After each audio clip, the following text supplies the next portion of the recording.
August 6 துவங்கி 15 வரை இந்திய கம்யூனிஸ்ட் கட்சி நாடு தழுவிய நடைபயண இயக்கத்தை துவக்கி இருக்கிறது. செப்டம்பர் 1 ஒரு பிரம்மாண்டமான பேரணி டெல்லியில் நடைபெற இருக்கிறது. 10 தினங்கள் இந்தியா முழுவதும் நாங்கள் நடைபயண பிரச்சாரத்தை மேற்கொள்கிறோம். விலை உயர்வை கட்டுக்குள் கொண்டு வர வேண்டும். வேலையில்லா கால நிவாரணம் இளைஞர்கள் மாணவர்களுக்கு வழங்கப்பட வேண்டும். மருத்துவம், கல்வி அரசு பொறுப்பேற்க வேண்டும். தலித் மக்கள், பழங்குடி மக்கள், அலைகுடி மக்கள் மீதான வன்கொடுமை தாக்குதல் தடுத்து நிறுத்தப்பட வேண்டும். ரேஷன் பொருட்களின் எண்ணிக்கையை குறைக்க கூடாது. உழைப்பாளி மக்கள் போராடி பெற்ற உரிமைகளை சிதைக்க கூடாது. தற்சார்புக்காக அரசாங்கம் சிறு குறு தொழிலுக்கு முன்னுரிமை அளிக்க வேண்டும். மாநிலங்களின் உரிமைகள் பாதுகாக்கப்பட வேண்டும். நாட்டின் ஒற்றுமை, இறையாண்மை, மதச்சார்பின்மையை பாதுகாப்பதற்குரிய நடவடிக்கைகள் எடுக்க வேண்டும். நாடாளுமன்ற மறுவரையறை கூடாது. ஏற்கனவே இருந்த நிலை நீடிக்க வேண்டும். மேகதாது அணை கட்டக்கூடாது. காவிரியில் தமிழ்நாட்டிற்குரிய பங்கு அளிக்கப்பட வேண்டும். விவசாயிகள், கூலி தொழிலாளர்களுடைய நியாயமான கோரிக்கைகளை நிறைவேற்ற வேண்டும்.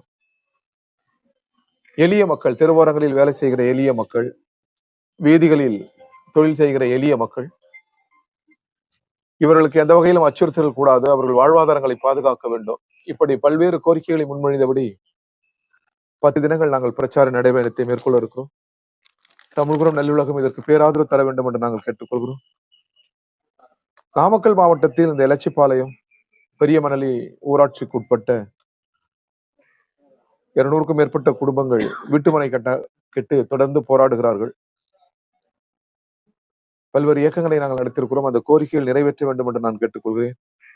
அதேபோல திருச்செங்கோடு, தேவனங்குறிச்சி பகுதியில் வீட்டுமனை கேட்டு பல குடும்பங்கள் போராடுகிறது. இவையாவும் விசாரணையில் நிலுவையில் உள்ளது.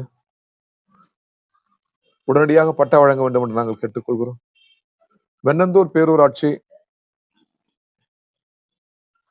அதே போன்று பல்வேறு பகுதிகளில் வீட்டுமனை கோரிக்கைகள் இருக்கிறது. அதை நிறைவேற்ற வேண்டும். மேட்டூர் உபரிநீர் திட்டம் நீண்ட காலமாக கிடைப்பில் இருக்கிறது. இந்த திட்டங்களை நிறைவேற்ற வேண்டும் என்று நாங்கள் கேட்டுக்கொள்கிறோம். அதற்கான தொடர்ச்சியான போராட்டங்கள் நடத்துகிறோம். இன்று இப்பொழுது காலையில் கொடியேற்றத்துடன் நடைபயண பிரச்சாரம் நடைபெற இருக்கிறது. தமிழ்குரு நல்லுலகம் இதற்கு பேராதரவு தர வேண்டும் என்று கேட்டுக்கொள்கிறோம். விவசாயிகளின் பயிர்க்கடன் முழுமையாக ரத்து செய்யப்பட வேண்டும் என்பதுதான் இந்திய கம்யூனிஸ்ட் கட்சியின் கோரிக்கை. நிதிநிலை இடம் தராவிட்டாலும் படிப்படியாக முழுவதுமாக விவசாயிகளின் கோரிக்கைகளை நிறைவேற்ற வேண்டும் என்று நாங்கள் கேட்டுக்கொள்கிறோம். ஒன்றிய அரசு உரிய நிதி வழங்க வேண்டும் மாநிலத்திற்கு. மக்கள் நலன் சார்ந்த அரசியல் கட்சிகள் யாவும் திரும்ப வேண்டும். ஏராளமான பிரச்சனைகள் இருக்கிறது. விவசாயிகள், விவசாய தொழிலாளர்கள், மாணவர்கள், ஒடுக்கப்பட்ட மக்கள், எளிய மக்களுக்கான கோரிக்கைகள் இருக்கிறது. இது குறித்து அரசியல் கட்சிகள் பேச வேண்டும், சட்டமன்றத்தில் வாதிக்க வேண்டும் என்று நாங்கள் கேட்டுக்கொள்கிறோம். எம்பிக்கள் கூட்டப்பட்டது நல்லது. புதிய வரையறைகள் தேவையில்லை.